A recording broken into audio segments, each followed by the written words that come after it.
সুপ্রিয় দর্শক মণ্ডলী, আসসালামু আলাইকুম। স্বাগত জানাচ্ছি ইরান ইসরায়েল যুদ্ধের সর্বশেষ আপডেট খবরে। যুদ্ধ নিয়ে আন্তর্জাতিক মিডিয়ায় সংবাদ জানতে ভিডিওটি না টেনে শেষ পর্যন্ত দেখতে থাকুন। শুরুতেই আমরা বিবিসি বাংলার সংবাদ দেখব।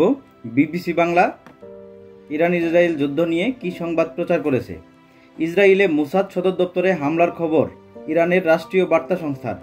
ইরানের রাষ্ট্রীয় সংবাদ সংস্থা তাসকিম কয়েকটি ছবি প্রকাশ করেছে, যাতে ইসরায়েলের গোয়েন্দা সংস্থা মোসাদের সদর দপ্তরে আগুন দেখা যাচ্ছে।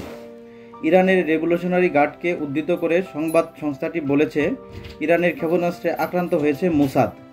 আইডিএফ বলেছে, তাদের হামলায় নিহত হয়েছে ইরানের সামরিক বাহিনীর কমান্ডার আলী সাদমানি। তেহরানে বিস্ফোরণের শব্দ। ইরানের সংবাদ মাধ্যম তেহরানের কেন্দ্রস্থলসহ বিভিন্ন জায়গায় বিস্ফোরণের শব্দ শোনার খবর দিচ্ছে।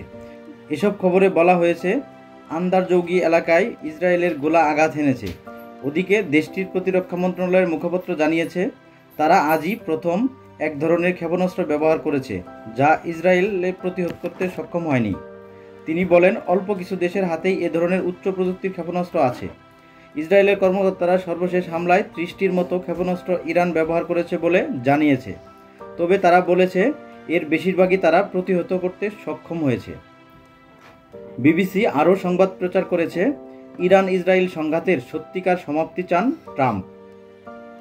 যুক্তরাষ্ট্রের প্রেসিডেন্ট ডোনাল্ড ট্রাম্প বলেছেন, তিনি ইরান ও ইসরায়েলের মধ্যে যুদ্ধবিরতির চেয়ে ভালো কিছু চান।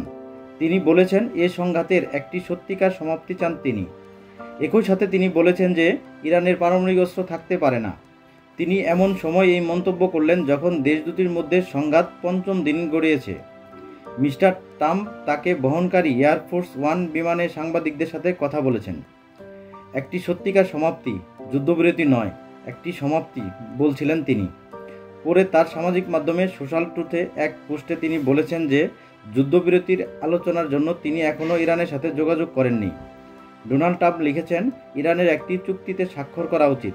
তিনি লিখেছেন, তারা যদি কথা বলতে চায় তারা জানে কিভাবে আমার সাথে যোগাযোগ করতে হবে।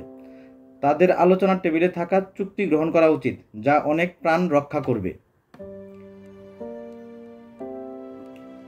এবারে দেখব আল জাজিরা ইরান ইসরায়েল যুদ্ধ নিয়ে কি সংবাদ প্রচার করেছে। ইসরায়েল ও ইরানের মধ্যে পাল্টাপাল্টি হামলা।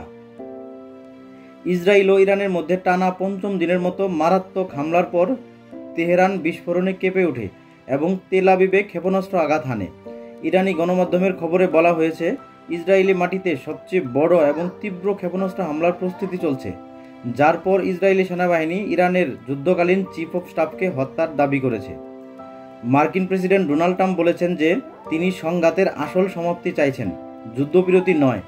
সোশ্যাল মিডিয়ায় তেহরানের বাসিন্দাদের পালিয়ে যাওয়ার আহ্বান জানিয়ে একটি সতর্কতা জারি করেন তিনি। ইরান পারমাণবিক অস্ত্র রাখতে পারবে না বলে শপথ করেছেন ডোনাল্ড ট্রাম্প। ইসরায়েলি প্রধানমন্ত্রী বেঞ্জামিন নেতানিয়াহু বলেছেন, ইরানের সর্বোচ্চ নেতা আয়াতুল্লাহ আলী খামেনিকে হত্যা করলে শত্রুতা বাড়বে না, বরং সংঘাতের অবসান হবে। ইরানে ইসরায়েলি হামলায় নিহতের সংখ্যা বেড়ে 220 জনেরও বেশি, যার মধ্যে 70 জন নারী ও শিশু। ইসরায়েলে ইরানের হামলায় 20 জনেরও বেশি মানুষ নিহত হয়েছে। এবারে দেখব ইসরায়েল টাইমস যুদ্ধ নিয়ে কি সংবাদ প্রচার করেছে। ভোরের দিকে ইরানি ক্ষেপণাস্ত্র হামলার মধ্যে ইসরায়েলে 5 জন আহত। ভোরের দিকে ইরানি ক্ষেপণাস্ত্র হামলায় মধ্য ইসরায়েলে 5 জন আহত। মঙ্গলবার সকালে ইরান ইসরায়েলে একাধিক ক্ষেপণাস্ত্র নিক্ষেপ করেছে, যার মধ্যে কয়েকটি হারজলিয়া শহর সহ দেশের কেন্দ্রীয় অঞ্চলে আঘাত হেনেছে, যার ফলে কয়েকজন হালকা আহত হয়েছে। ইসরায়েলি প্রতিরক্ষা বাহিনীর প্রাথমিক মূল্যায়ন অনুযায়ী ইরানের হামলায় ইসরায়েলে প্রায় 20টি ব্যালিস্টিক ক্ষেপণাস্ত্র নিক্ষেপ করা হয়েছিল। ইরান যখন আলোচনার মাধ্যমে যুদ্ধবিরতিতে আগ্রহী বলে ইঙ্গিত দিচ্ছিল এবং মার্কিন প্রেসিডেন্ট ডোনাল্ড ট্রাম্প পরিস্থিতি নিয়ে ওয়াশিংটনে একটি শীর্ষ পর্যায়ের নিরাপত্তা বৈঠক করার কথা রয়েছে, তখনই এটি ঘটল। ইরানের হামলার ফলে দেশের উত্তর থেকে দক্ষিণে নেগেভের বিভিন্ন অঞ্চল জুড়ে বিমান হামলার সাইরেন বেজে ওঠে। জেরুজালেম এলাকায় সাইরেন বাজানো হয়, যদিও রাজধানীতে নয়, যেখানে বিমান প্রতিরক্ষা ইন্টারসেপ্টর থেকে বিস্ফোরণের শব্দ শোনা যায়। মধ্য ইসরায়েলের পুলিশ জানিয়েছে যে কর্মকর্তারা 3টি আঘাতস্থলের তদন্ত করছেন এবং